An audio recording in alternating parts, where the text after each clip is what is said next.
go.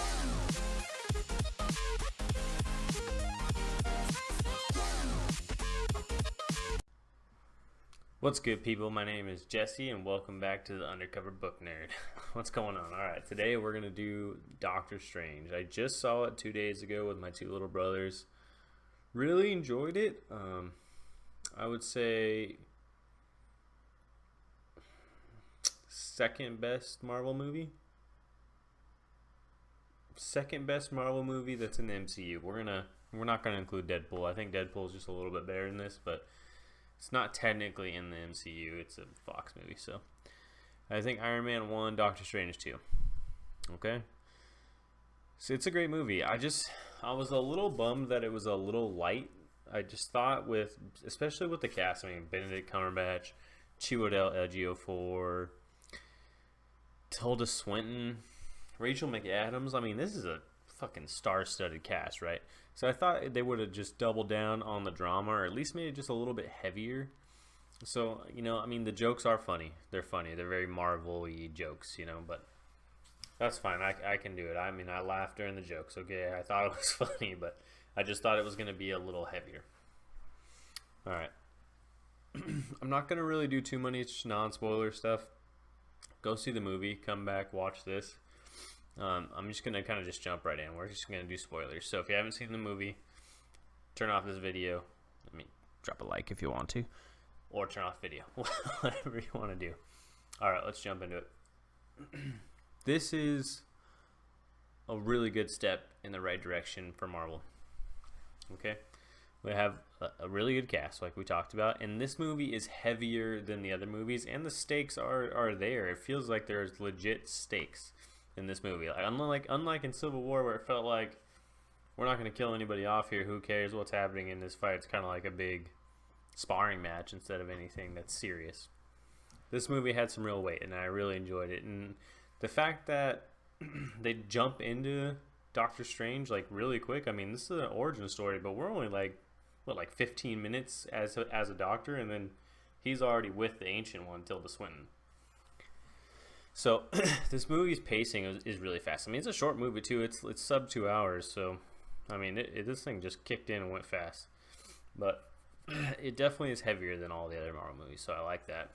Benedict Cumberbatch, come on, man, this guy's insane, right? He's one of the best actors acting today, and he keeps proving it every movie he's in. I mean, I loved him in Sherlock. I loved him in Star Trek Into Darkness, which he's underrated in that movie big time. And I loved him in this. Even though his portrayal as the Doctor Strange, like as a doctor, it was a little housey for me. I was just getting some house feels as it was going on, especially when he was yelling at Rachel McAdams. I was really getting some house vibes. But other than that, really, really enjoyed it. Chiwetel Ejiofor. Come on, man. I could say this guy's name. I swear I can. I love him, dude. I love him in The Martian. I love him in this. I love him in Children of Men. He's great. He's a great actor. I think he deserves more praise than he gets. Loved him as he's basically like the hard side. He just doesn't take anything.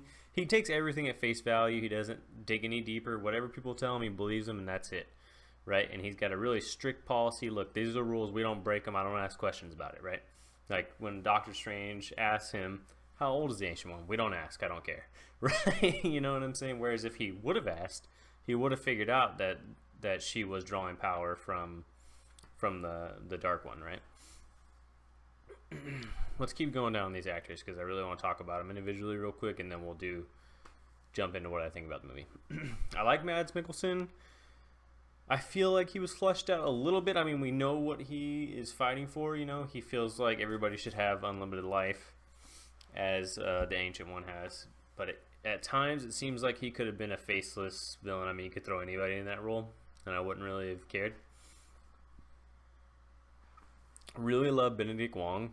I love another Martian. I love The Martian. You guys know he was the head of JPL in The Martian. Benedict Wong. Man, I know I say I wish it was a little heavier, but the scene with him and Doctor Strange, and he's like, "Give it to me, Beyonce."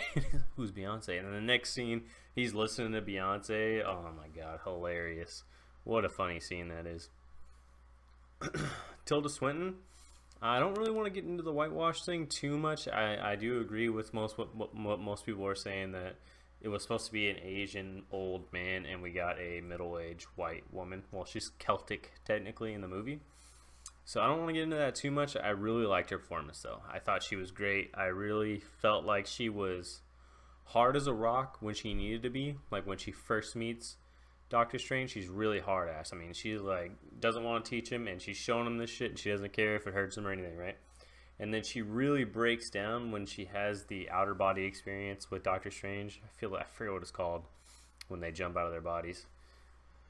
But I really like that scene where she's slowing time down because she can't seem to look past this. She knows she's gonna die no matter what she does.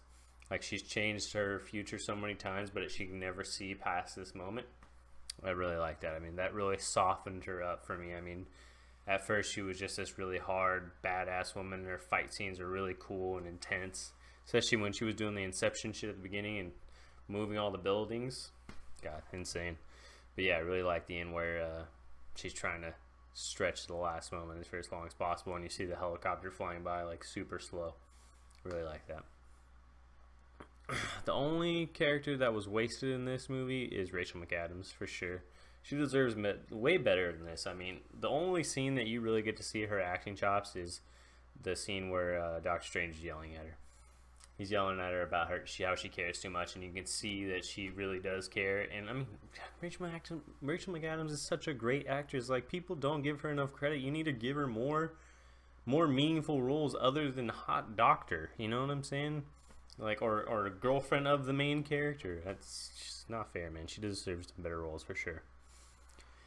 The other one that surprised me was Scott Adkins is in this movie. I was watching it, and he's Boyka from Undisputed 2. If you haven't seen Undisputed 2, go watch it. It's a hilarious movie, and the fight scenes are insane, bro. You need to watch it.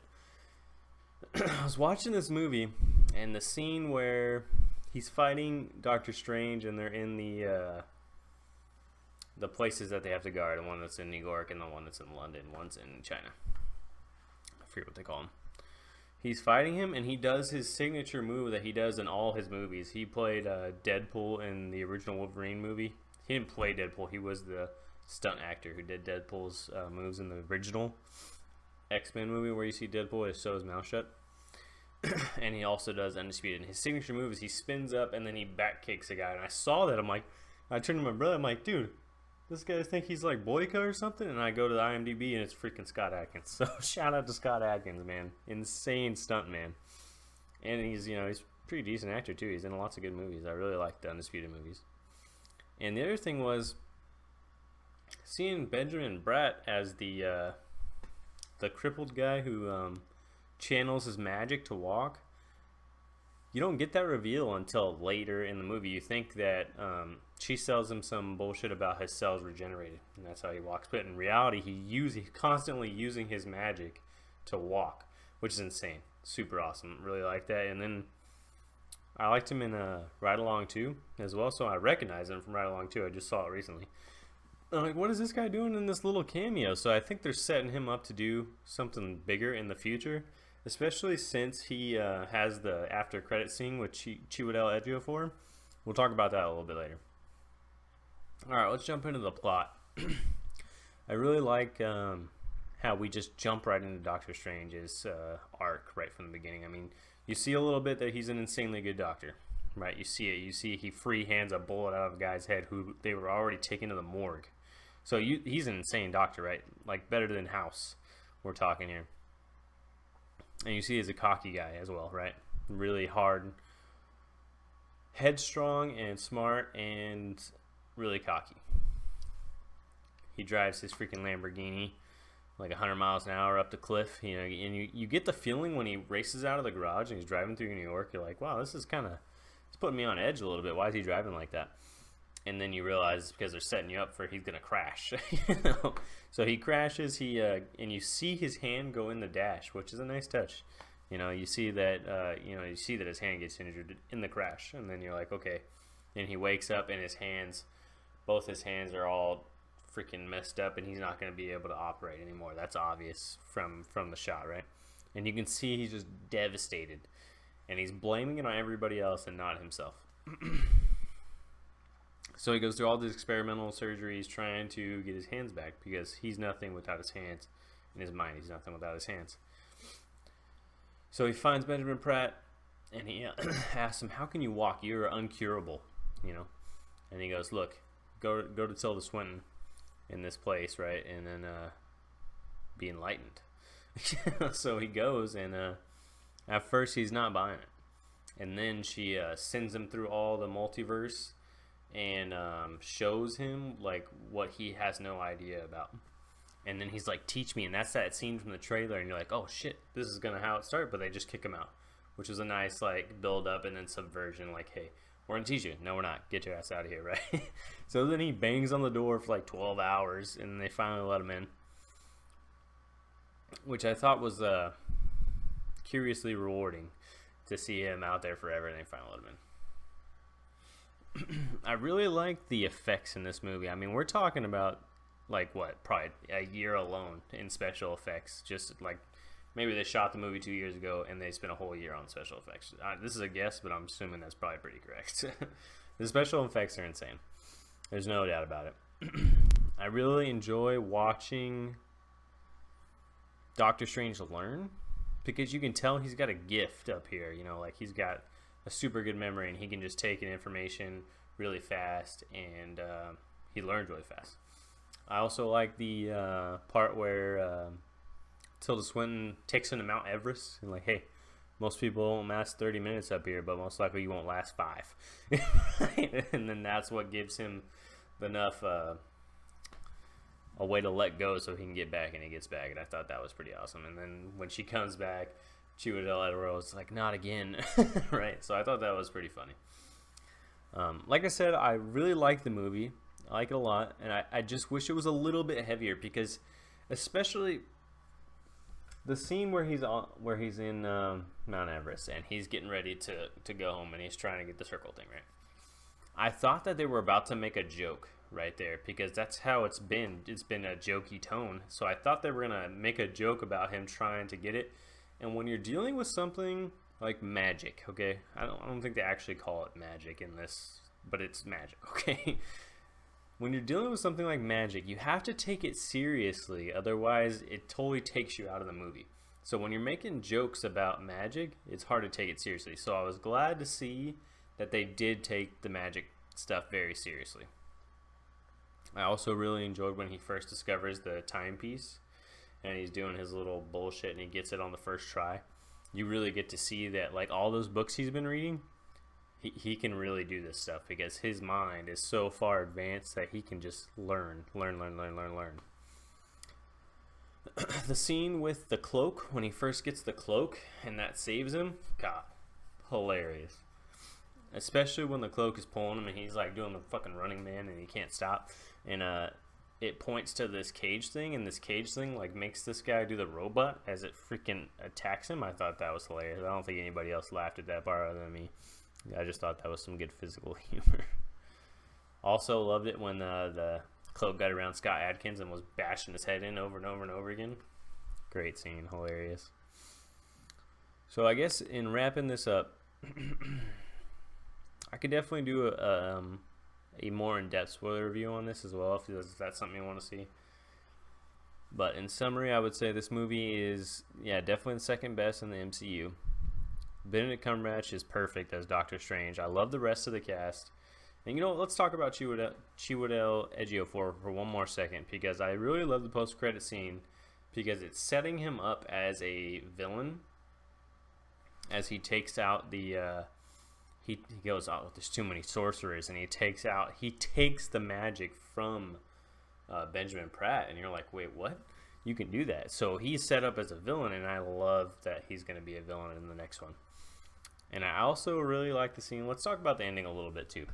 I really enjoy the scene where he sets the time loop on the big bad, and he's like, I'm here to barter with you, and then he dies. And I'm here to barter with you, and then he dies again. I'm here to barter with you, and he's like, I can do this all day. I can keep going, but Earth will be safe as long as I do this. So I thought that was a great way to have a light, funny ending. I wish it was a little bit heavier. That's kind of the theme of this whole video, is I wish it was a little bit heavier, but it was hilarious. The way it was cut together and the way that Benedict Cumberbatch delivers that line just slightly different. They're almost similar, but they're slightly different every time, instead of getting the same delivery over and over again. So the ending was great. I love the time turner, and I love the reveal that you get that it's an Infinity Stone at the end. So I think in the Infinity Ward, or the Infinity Wars,